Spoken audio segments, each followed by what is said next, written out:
separate whites and yolks.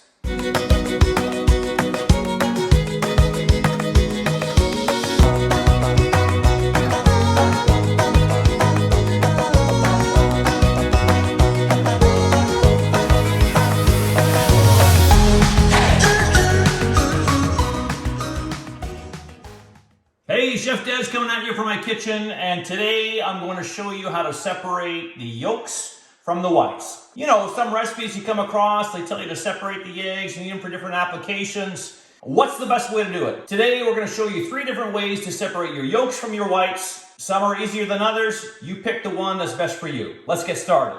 The first one, which I don't use, but I wanted to include it in this video, was you could buy like a egg separator tool. I don't use these. If you want to buy one of these, go ahead and do it. There's lots of great kitchen stores online that you can get that from. I'm going to show you how this works. Okay, so you put it over the bowl like that. Take your egg, your good old BC egg, and then crack it into there. And all you do is you just shake it,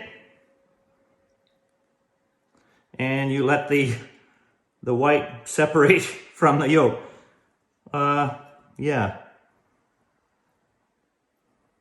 I'm trying not to intervene too much because this tool should just work.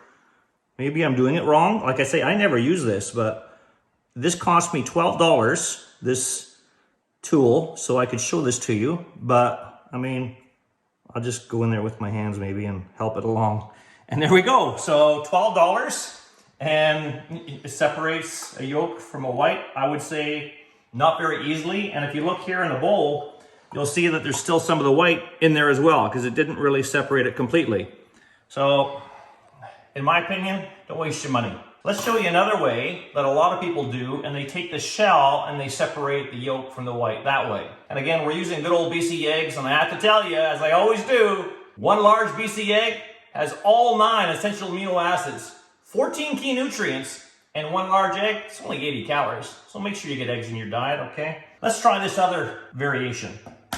So I'm going to use the shell half, so cracking it. I don't do this one regularly either, because by going back and forth, you're going to separate, but you have a good risk of that yolk being pierced by the sharp edge of the shell, and then your whole separation is done. See, I just pierced it. Look at that. So again, not my preferred method. What is my preferred method? Well, let me show you. This is what I do all the time. I always have my fingers with me, right? I don't leave home without them. This is how easy it gets. So take it, and I just take this, and I just let the whites run through my fingers like that. Yolk back and forth, all the whites go through. Look at that, and I'm just left with a yolk that I can separate with. In my opinion, that's the easiest way. You don't have to buy any fancy tools. You always have your fingers. Go ahead and separate your eggs that way. I think it's going to be great. Make sure you check out bcegg.com for a whole bunch of other great recipes, tips, and tricks. And this is Chef Des signing out. Where are you getting your protein from?